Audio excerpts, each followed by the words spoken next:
Today we are discussing the People's Democratic Party, the former ruling party of Nigeria and the current major opposition political party. The party seems to be in crisis.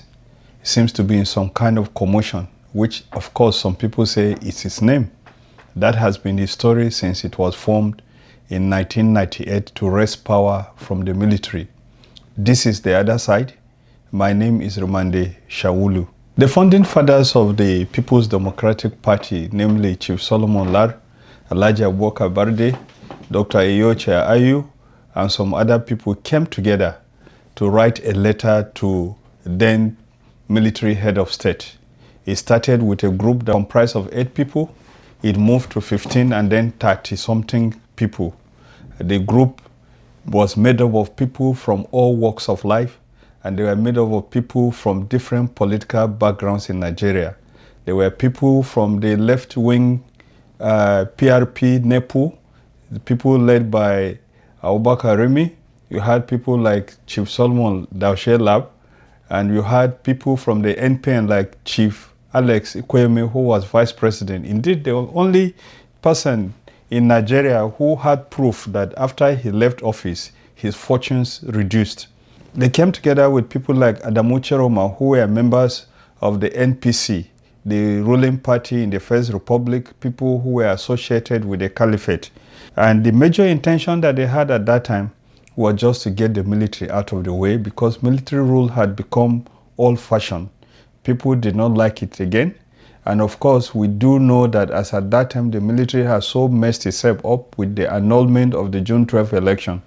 And the military had embarked on an unending transition program that stretched from 1988 to 1993. And it was not until 1998, after the death of General Sani Abacha, the man who had wanted to become president himself, that the PDP that the military now decided they were going to hand over power. Of course, if death had not come, many people argued, Abacha with the 5 political parties that he formed, which the late Minister of Justice, Chief Bola Ige, described as the 5 leprous fingers of Sani Abacha, would have transmuted and become the president of the Federal Republic of Nigeria.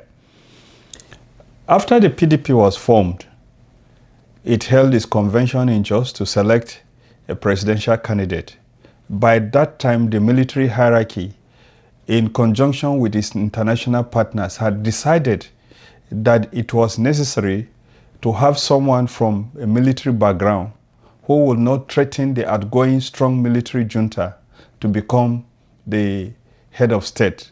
And so the decision was taken that Olusegun Obasanjo, former head of state, who was then in prison for allegedly participating in a coup that sought to overthrow Sani Abacha, was spirited from prison and was made the presidential candidate of the People's Democratic Party. It was obvious from the start that the PDP was going to take over the reins of government. In the early years that PDP took over power, the PDP started with crisis.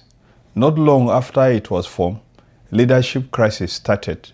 Chief Solomon Lar was eased out, and Audu Ogbe became the national chairman of the party. And Chief Audu Ogbe has an interesting story to tell.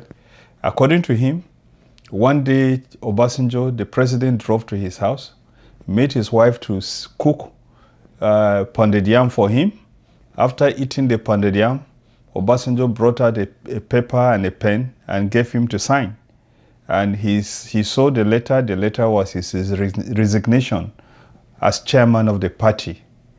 And he signed the letter. Obasanjo entered his car and moved away with his entourage. A few minutes after Obasanjo came back, according to the story, he got back and told him that there was no date on the letter. Audu Ogbe should write the date by himself. And so Audu Ogbe took the pen and wrote the date of his resignation. Since that time, the PDP did not recover from the crisis. The crisis was so serious that the vice president to President Olusegun Obasanjo sought to upstage him in the 2003 elections. It was so strong that the governors had to come together and pleaded with Atiku, according to the stories, by people who claimed to be outsiders. And Obasanjo was then allowed by Vice President Atiku and the governors to run for a second term. Of course, some people say that Obasanjo's anger with Atiku started from that time, that Obasanjo had to dubale, so they say, and for Atiku to allow him to contest. And Obasanjo has since not recovered or forgiven Atiku for that spite. When the time to hand over in 2007 came, President Obasanjo did not look towards his deputy who had angered him previously. He decided to go around and handpick President Umaru Musa Yar'Adua to run for the seat of the presidency. As a matter of fact, we are told that in trying to pick Yar'Adua to become president, President Obasanjo had to sideline several other people, including Chief Peter Odili, the wealthy governor then of Rivers State, who was sought to become president. He sidelined them and chose someone who was reluctant to become the president after him. Yar'Adua won the elections, of course, and became president, and decided to institute a panel to review the electoral system. Not long after he became president, he fell sick and eventually died. Another crisis arose in the party. President Umaru Musa Yar'Adua died in 2010, and President Goodluck became president. Then crisis arose. The North said it was his turn to continue the presidency of Nigeria. It led to a crisis that resulted in several prominent people in northern Nigeria, politicians from both the opposition parties and the PDP, ganging together for what they called Northern Consensus candidate. And the beneficiary of the Northern Consensus candidate in 2011 was President Muhammadu Buhari, who lost the election to President Goodluck Jonathan.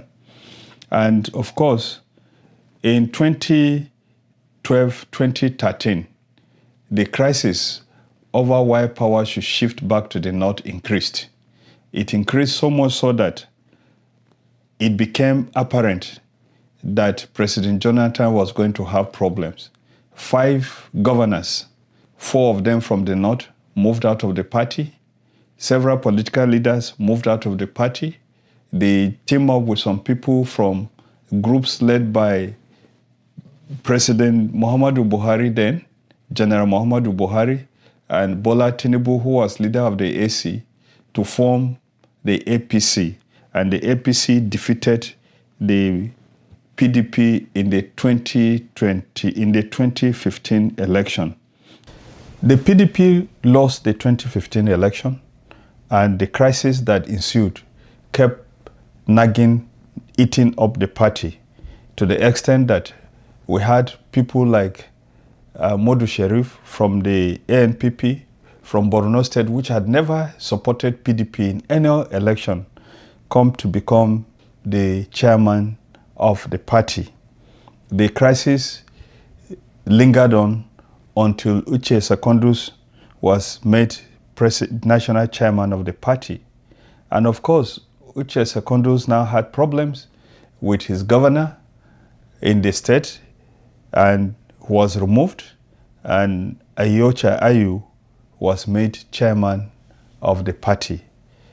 Since then, the party has been in one crisis or the other, to the extent that people are thinking that the party is going to die, or some people are reasoning, might it be better for the PDP to die so that a proper opposition party will emerge?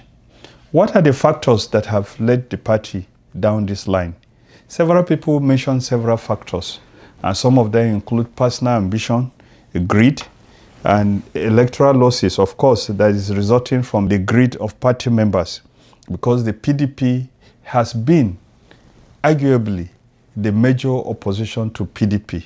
And in all the elections that PDP lost, the major reason why PDP lost is the PDP and its members fighting themselves, fighting one another, and ensuring that if their personal ambitions did not succeed, the party should not succeed. It's possible to argue that the 2011, 2015, 2019, and 2023 elections were elections that PDP members fought themselves against the PDP. PDP managed to win the 2011 elections, but of course lost the 2015, 2019, and 2023 elections. And of course, the PDP has been so accommodating that people work against the PDP, go out of the PDP, and come back to the PDP. And some of them come back to even become candidates of the party in subsequent elections. Some people also believe that there are people who are fighting the PDP today so that they can destroy the party and so that they can leave and go and form another party to contest elections, because they are not sure of how the party will treat them. For most of these members, the party is just a platform to contest elections and does not possess and does not process any coherent thought about how Nigeria should be ruled. It does not have any ideology. Anybody can come in and go out as long as it is just about contesting elections. And let's take a look at some of the things that have happened to prominent people that have led the PDP. Let's take the example of President Olusegun Obasanjo, the first person to benefit from the PDP as his presidential candidate. In 2014-2015, President Obasanjo tore his membership card of the PDP and joined in fighting President Goodluck Jonathan, and was happy that Jonathan lost the election. And in 2023, the same President Olusegun Obasanjo stood against the party to work for Mr. Peter Obi, the candidate of the Labour Party. Vice President Atiku Abubakar, while he was still vice president on the platform of the PDP, contested the 2007 elections against President Umaru Musa Yar'Adua of the PDP. And in 2015, he decamped to the APC, joined the team that moved out of the PDP in 2013, ran for elections against the PDP in 2015, worked for President Muhammadu Buhari of the APC to defeat the PDP, and in 2019, he came back to the PDP and got the ticket of the PDP to contest for the presidency of Nigeria. Of course, as we all know, he was defeated by President Muhammadu Buhari. As of today, 2025, more former national chairmen of the party and other officials of the PDP are members of the APC than those who still remain in the PDP. If you look at the National Assembly too, you will notice that more former presiding officers of the National Assembly elected on the platform of the PDP are now in the APC than there are still remaining in the PDP. If you name them, Kaine Namani, Pius Hangim, Yakubu Dogara, all are members of the APC today. The damage the PDP suffered in 2011, 2015 and 2023 were inflicted by PDP members. It had a narrow escape, as we all know, in 2011, but did not survive the 2015, 2019 and 2023. Now, 3 years before the next elections, even before President Tinubu declares his intention to contest election, former Benue State governor and one of the G5 governors, has declared support of the G5 governors for the presidential ambition of President Bola Ahmed Tinubu, even before Tinubu declares his intention to contest. In 2019, PDP members ignored the instructions of the party at both the Senate and the House of Reps to vote for presiding officers that were opposed to the presiding officers that were sponsored officially by the ruling party. And the result of it was that when in the House of Representatives, after the Speaker was elected, the Speaker ignored the PDP and decided to appoint a minority leader for the PDP for the period between 2019 and 2023. In 2023, opposition party members, namely the PDP, Labour Party and NNPP, who between them had more members than the APC, contrary to parliamentary practice, refused to come together to field candidates to run for the positions of the speakers and deputy speakers. They rather decided to follow the official candidates of the APC. And so what we have in the House now is a leadership that does not respect the opposition.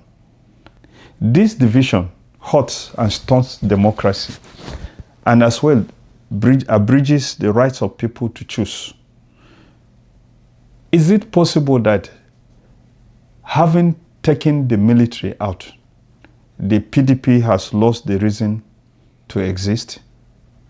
And if the PDP exists merely as a platform for people to contest election, now that we have a fractured electoral system, will people still be attracted to PDP? Because if PDP will not make it possible for them to win the election, will people still flock to PDP? Is this the reason why we are seeing so many members of the Labour Party in the National Assembly, so many members of the PDP in areas that are traditionally PDP, moving away from PDP into the APC? The sole purpose of the PDP, if it has been to win the election, now it is becoming clear that the flawed electoral system will make it impossible for the PDP to help people to win election. For people with this viewpoint, it is time for the party to pack up and close shops rather than block the space for a true opposition party to arise. In its present state, the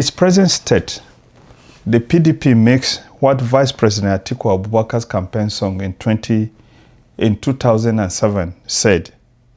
He said that it was Shegiar Owa Mekeshe Yayanta. Is PDP now killing what it gave birth to? This is the other side. My name is Rumande Shaulu. Like, share, and subscribe to our platform. And I would like to have your comment. Will the PDP still live after the next election? And is it possible for another opposition party to come up to gather people together with a coherent ideology and program on how to salvage Nigeria from what it is today?